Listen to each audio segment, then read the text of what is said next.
চালানো আমার দীর্ঘ 15-20 বছর আমি ভ্যান চালিয়ে আসতেছি।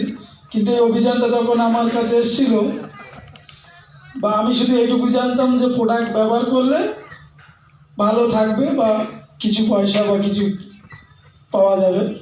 কিন্তু এখানে যখন আমি ডিপ্লোমা ক্লাসে যখন বসেছি বা প্রোডাক্ট ট্রেনিং নিয়েছি, প্রোডাক্ট ট্রেনিং নিয়ে আমি ভ্যান চালাবার পাশাপাশি আমি যেখানেই যাই আমার অন্তত ব্যাগ কিছু না হলেই 200-500 টাকার প্রোডাক্ট আমার ব্যাগে থাকে। সে হসপিটাল বলো আর সে বিভিন্ন যে স্টেপ আছে সব জায়গাতে আমি নিয়ে যাই।